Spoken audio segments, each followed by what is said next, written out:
Good evening, ladies and gentlemen. My name is Dotun Ayodele of AfricaX, bringing you tonight another interesting and informative episode of our show, Immigration Stories. I'll be interviewing Samuel Obadero tonight. Samuel is a digital photographer who has taken the Calgary creative space by storm. You can't miss him in his yellow fila.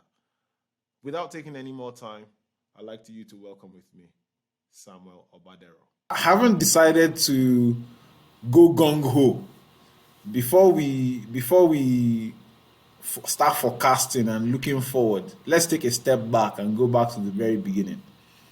So, can you just share with us a bit this evening? Who is Samuel Obadero?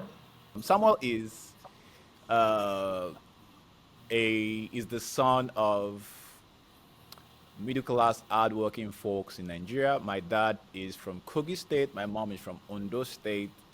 I quickly claim Lagos State a lot of times, but my folks are I quick to remind me that Benny, I'm a Kogi man. Yeah, I'm from Kogi State, Yeah, I know how that works. I definitely do. right?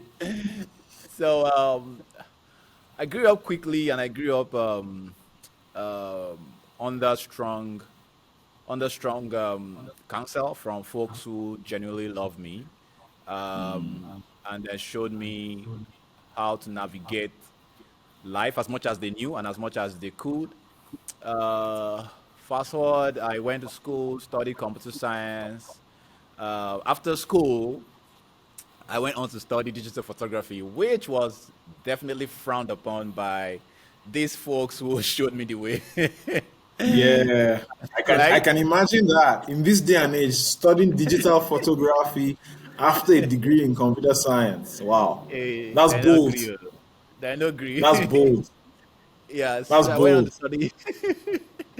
Yeah, I went on to study digital photography, and took the bold move. Well, I didn't think it was a bold move at that time. I just felt like I just wanted to do something different from my siblings. And then it kind of started very rough. Not that it's smooth right now, anyways, but at the beginning it was was very rough. And a lot of times I would also ask myself if I had made a wrong turn here.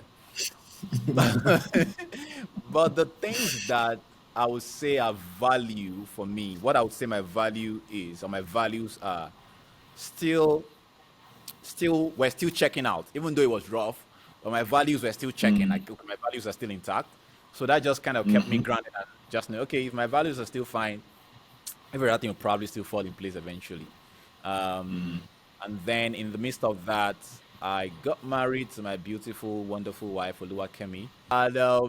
And together we decided, after a very nasty experience, to relocate from the beautiful country of Nigeria, where we resided, to another amazing country called Canada.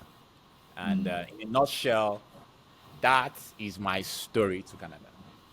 Interesting. Interesting.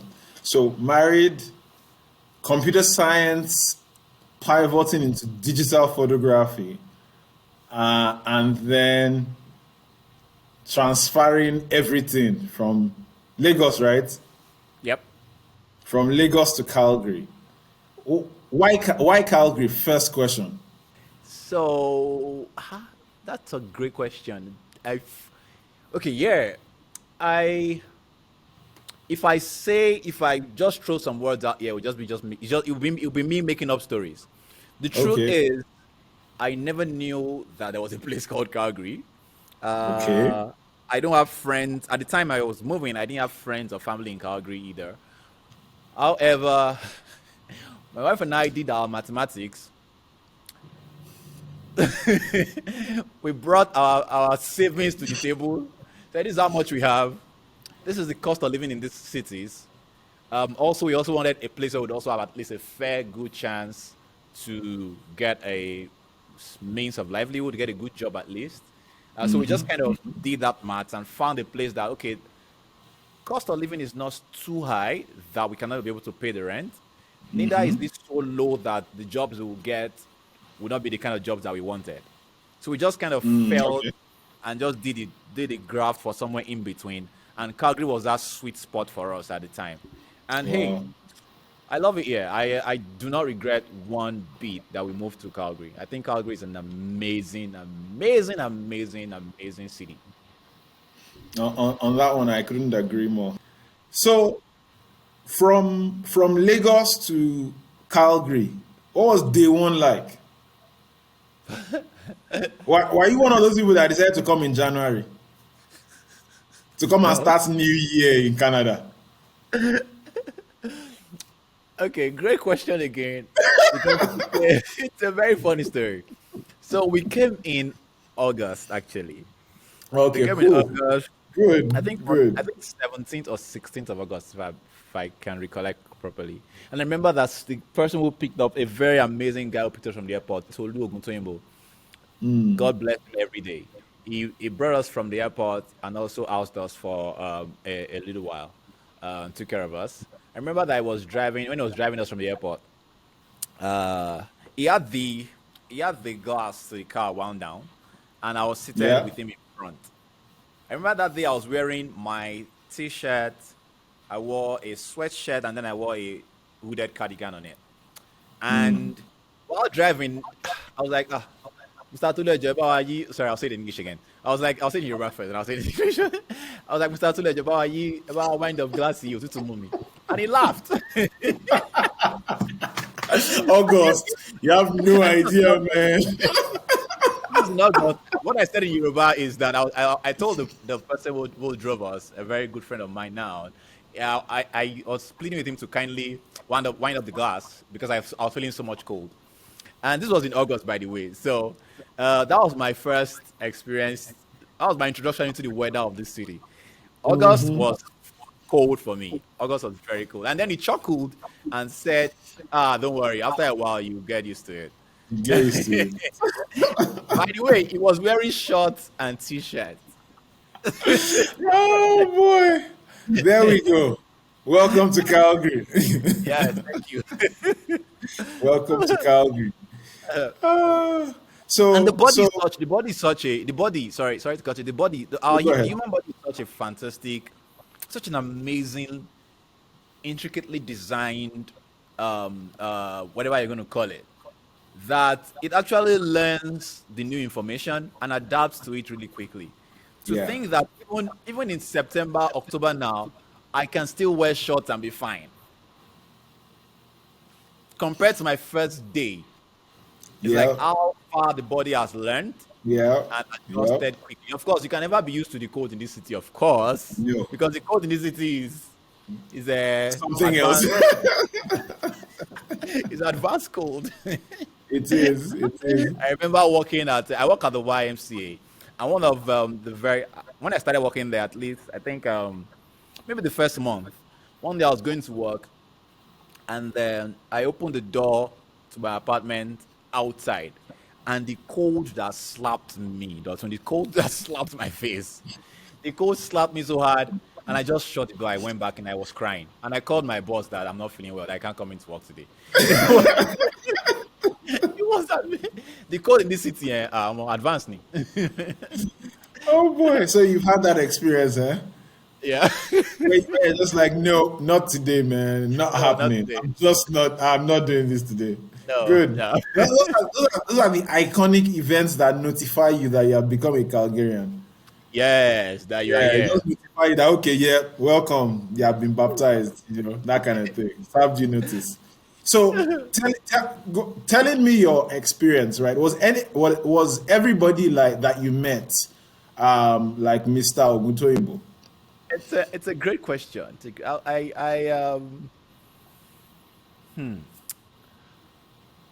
I believe strongly that human beings are inherently good, and so therefore, my first impression about anybody is that they are good people. My first encounter with people was very good. I had interesting experiences too. I would say also that I never knew. Well, I knew, but it wasn't a conversation. It wasn't something that I thought about actively. That I was black. So, uh, in my second week in this country, I was racially abused Wow. multiple times. In fact, and Wow. it was to my very face. The first one was a shocker. It was so shocking that I was I was I was just I froze. Like I just froze. Like okay, I I I, Yeah. I couldn't I couldn't process the thought of what just happened, and it was at I think at Westbrook train station. I was walking up the stairs, Yeah. uh, and it was just after work hours. So there was quite a lot of foot traffic on the stairs, up the stairs. And everybody we're all just trying to get on, right? Everybody was trying to just get on. No one was stopping, no one was walking too slow or too fast. We're all just walking at the general pace. And behind me, I just heard this guy say, "Oh, go quick, Blackie." And he didn't, s- I almost didn't hear it, but I heard it. And then I turned back and looked at the guy, and then he repeated it and said it with a smile, and then ran past me. I was a bit, was, I didn't feel anger. I didn't feel anything. It was just pretty, I just froze, like, okay, what was that? But afterwards, Wow. after I got home and I processed it a bit, I was like, okay, that's not going to happen to me again. That next time it happens, even if I don't feel much, I should at least try to address it, not for Yeah. myself, but for other people. And after a bit more research as to why I felt that way, I kind of was able to um, identify why I didn't feel much. Maybe, Yeah. maybe, maybe we'll talk about that some other time. Because the thing is, I don't have the trauma, as much trauma of those who are of my skin color that were born here. So if you're Yeah. my skin color and was born away from your home country and probably has never also been, for that person they have bigger trauma than I do, for instance. That means that they probably will not find their identity in their home country, neither will they find their identity in this country where they are currently citizens of. So it's a huge, there is no home for you here or there. You're just trying to figure out what your identity is. But for me, I just recently just came off the boat, right? So I'm still very much connected to my own country. I know where my grandfather died. I know the names of all the masquerades in my village.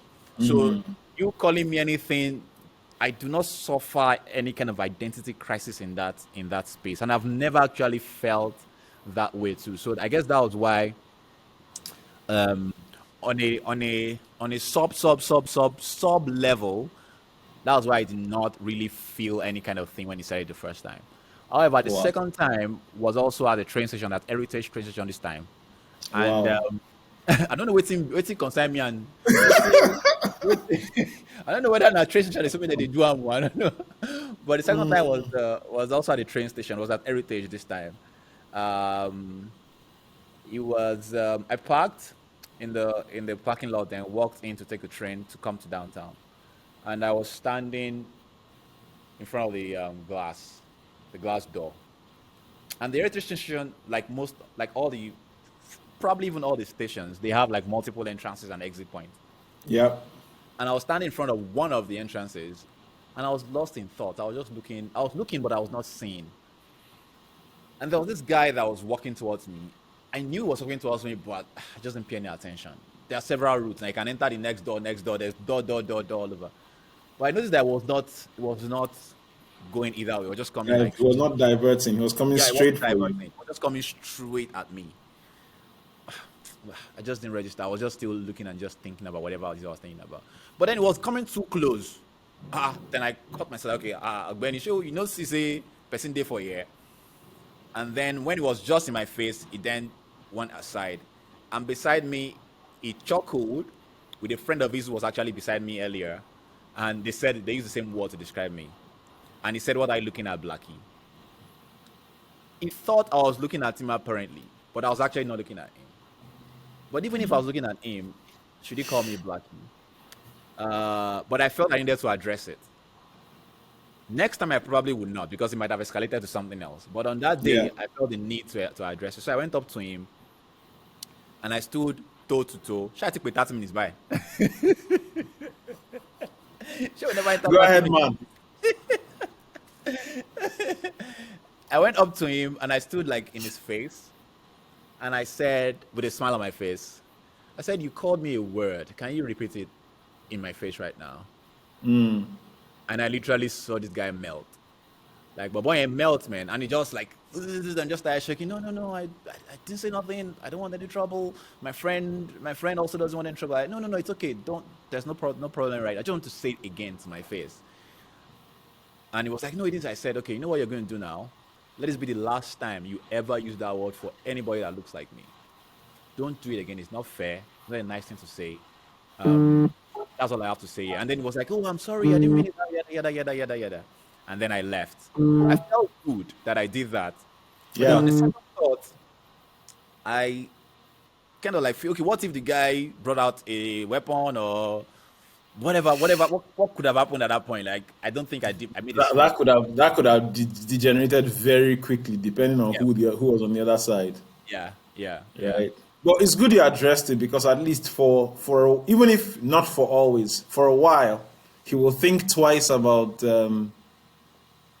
using those words with anybody simply because he feels they can take advantage. Because those are opportunists, right? Yep, These are people who just feel they can take advantage of a situation. They're not bold enough to actually take a position. They yep, just feel like, oh, I am not feeling good, so I need to make somebody else feel less, yep. and that's their own MO, and that's not 100%. going anywhere. So it's good you 100%. did that. But I 100%. also agree Well, with you. Sometimes it's good to it's good to assess. just walk away, man. I think it's better. I think it's best to just let the person. Okay, that's your problem. I'm just gonna walk away from this, or Yeah, just report to somebody else, or to the police, maybe. deal with your issues. Go Yeah, home and go deal with your issues and leave me out yeah, of your problems. yeah. Wow. So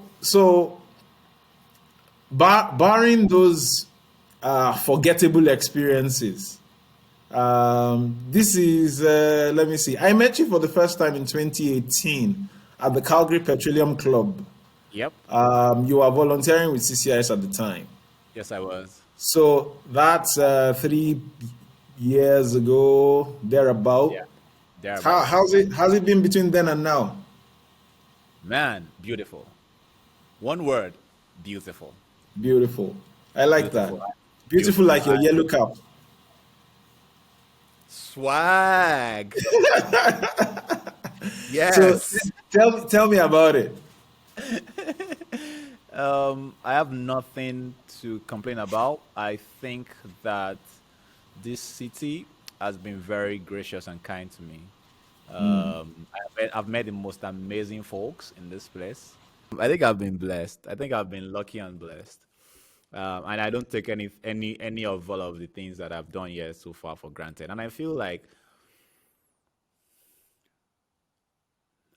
we all haven't even started yet. I'm looking at you two, for instance, and I'm seeing all the work you're doing and the potential of what more we can still do. And it's exciting to see how much more we have to offer and the chance that we can and the fact that we also have the chance to be able to do it also, the platform and the privilege to do those things is definitely exciting for me. Um, and I look back at my journey, and I would say that there's one saying that they say in South Africa. I think was made popular. It's always been there, but was made very popular by Nelson Mandela. Um, and it's the word Ubuntu. Ubuntu means, Yeah. yeah, it means I am because we are, and I think I am because we are. I think my community made me. The people of Calgary, the support, the love, uh, everyone around me is just so amazing. People allow you to flourish. They give you the room to be expressive, and that is why I feel like I've been opportuned to be of service back to my community. Also, I take nothing for granted, man. Nothing, absolutely nothing. I have to say that the first time I met you, I knew that okay, there's something about this guy and his camera, but I'm just going to observe and watch it play out. And Kat and Andrea and all the ladies at the CCIS that I knew were they were all raving at that time. Nobody knew Sam, but they were all raving about you. And I was just like, okay, this guy for Cat to be raving about a fella, he must be really good. And no, none of those have gone unnoticed. So yeah, This I need to get say one. Things I commend about you. One, your decision to just take that creative path, that I find particularly in this day and age. Anybody who studies computer science now is thinking of programming or product management, project management, app development, those kind of things. So to take on an age-old digital photography is not new. There's nothing new about it. yeah. But to take on something like that and turn it based on your own flair and experience and capacity, that in itself is special. Two, the way you've been able to build relationships across cultures, across segments of the society, within the immigrant community, within the city at large, I, I admire that because I have to say that I've kind of pigeonholed myself within the narrower immigrant community, and I'm still trying to find a way to open myself up to the city at large. So I respect those, and it just speaks to the largeness of heart that you have, right? And I have to say I commend you for that. And those are things that have been recognized in this city. One, the awards you won as far back as 2018, barely off the boat. You're already winning photographer of the year in the city, right? They as in straight off the boat to City Hall. Straight, I went to go and collect it, straight off the right? boat to City Hall. Straight off the boat to City Hall, man. No stories, and that's the way that went. I respect Thank that. you, thank So you. from your from your personal experience now, for somebody who's thinking about immigration, what are you going to say to them? What are you going to say? Hey, where should they put their attention? What should they be thinking about? What should they be leaving behind? What should they be holding on tight to? What are your thoughts? Yeah.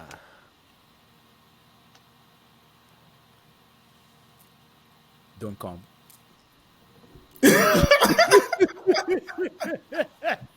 I'm just messing with Yeah, you. okay, yeah, okay. So give me reasons. I'm just messing with you. I Okay, know. you and I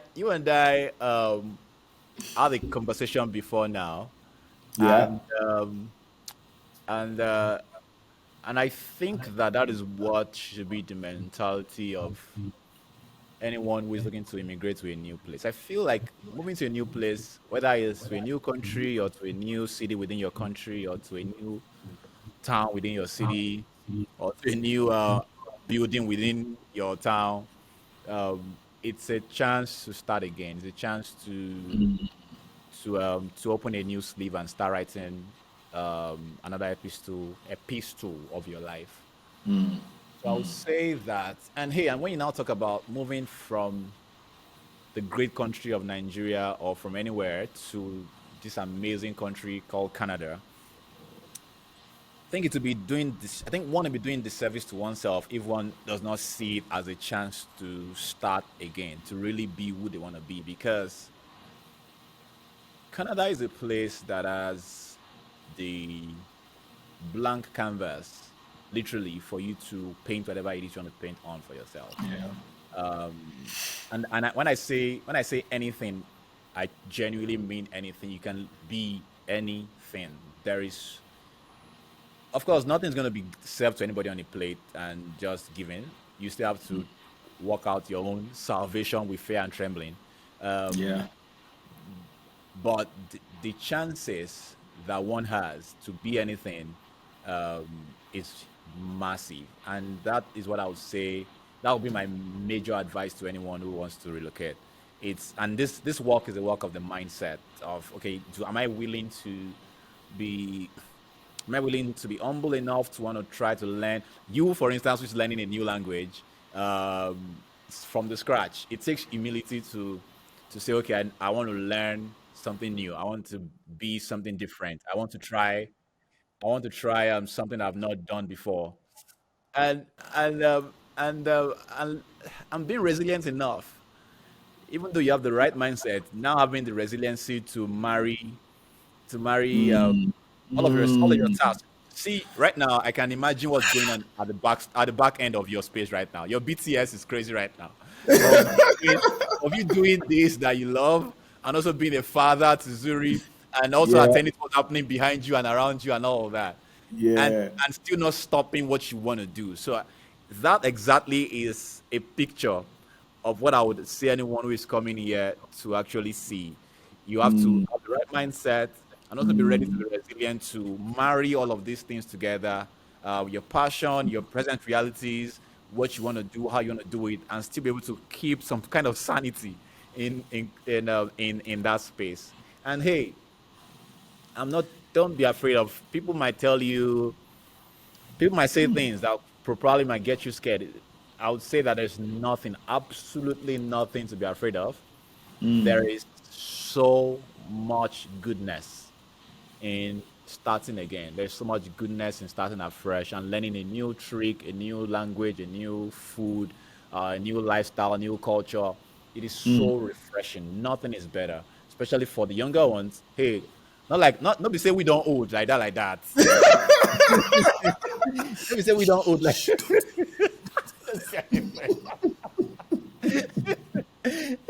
for the younger ones. Yeah, Oh so, boy. so that'll be what I would have to say to anyone who's looking to immigrate. Now you don't realize you just made like 4 points. Number one, you have an opportunity to start over. Yep. It's not available to everybody. If Yep. you have it and you want it, take it. 100. Number two, get ready. It's gonna be tough. So be Definitely. ready to slug it. You have to have a This thick is skin. nine rounds heavyweight boxing match, and guess what? There are no technical knockouts. You go there. Oh. Die there. So that's how this is 9 rounds. So get ready. We are going all the I mean, way. all the way. The old Then, Nayad. in the midst of all that insanity, find your passion, find Yeah. your love, Yeah. make room for your passion and your love. Benny. And then, of course, the people, the Yeah. community, Yeah. Yeah. the community and the people. Those, Yeah. those are literally you have repeated every important point from every episode I've done till date in like 3 or 4 sentences. But it's the truth, right? It's what we Truth, do every man. day. It's what we do every day. Truth. It's all It's what it's we do every day. truth. It's truth. It's It's what nothing we do but every truth, day. right? It's what we Very, very critical, very Yeah. critical point, very Yeah. critical points, in fact. And Yeah. And the way you've wrapped it all up, right? I really don't have much more to say than the fact that, of all those things, the resilience, the capacity, just be resilient enough to say that I want it and I'm going to go get it, and whatever 100%. happens, I'm happy 100%. that I am going for it. 100%. 100%. Right? That's massive. That's massive. And sometimes you need people around you to just push you. A part of my story that nobody has ever heard is that the award that I won, I would not have won it without my wife. So Wow. I remember the conversation in CCIS, and was it Paloma or Tatiana or Juliana? One of them was they were asking questions around the room. Okay, we're introducing ourselves around the room, and then you say your name, you say what you do, and the next person will say the same. And when you came, also, how long you've been in the country for. And my wife was in the same orientation class with me. She was seated away from me. She's already introduced herself because it was going around this way. And then it got to my turn, and I introduced myself. I said I'm an IT person, and that was it. And the next person started speaking. And my wife across the room was like, "No, no, no! It's also a photographer. It's also a photographer. He takes amazing pictures." And she was all about. And I'm like, "Kilon shake she now. Calm down now. What to miss it, ah? What to be right? Calm down now. Just do your own. Make I do my own for you. You should even show that we are husband and wife in this place, right?" And she was going on and on and on, and that was the start for me. So sometimes it's also good to have folks around you that can push you even if you're not ready to go. They just push you on the road. Yeah, so that's it, Jare, you don't share. And that and then we went from there to the next room where I now met the other girls. And I'm like, oh, I heard you're a photographer. Somebody say you're a photographer. Can we see some of your stuff? And I showed them my portfolio. They're like, oh shit, you can submit these things for this award that is actually on right now, blah blah blah. And I submitted, and then they nominated. I gave them the photos. They did the nominations for me. They wrote their stuff, what they knew about me, and all that. And then I won. So people have not heard this side of it. It was actually started by my wife. My wife started that conversation. It wasn't me. Left to me, I certainly would not have won. I would not have put my work for that award. I was not ready to start my photography business yet. Anyway, I was saying that Wow. I told myself I was going to give myself 1 year before I start. But because my wife pushed me inside TT, say, Oga, A Egungun, be boss or careful. no? Na express, Hit the na road. express, Hit the road, Jack. hit the road, Jack. so I give 100% credit to her, and I think that for it's a good thing to have good folks around you that can Yeah. that can identify your talent or your giftings and take help you take the move or spur you into action to get going. It's not a bad idea. Okay, Good so for I'm not gonna do this. Oluwakemi, in case you are watching this, just in case, that award from City Hall is actually for you. Thank you very much for making sure that this man shared his gift with us. We Yes, appreciate you very much. I totally agree. And, and with that, I will say this has been one of the highlights of the entire immigration stories series. I've totally enjoyed having this conversation, Thank you, and sir. I'll also say that your lights just started shining, and it can only get better from here. So Amen, amen, Pastor. massive props, massive props. Thank you, sir.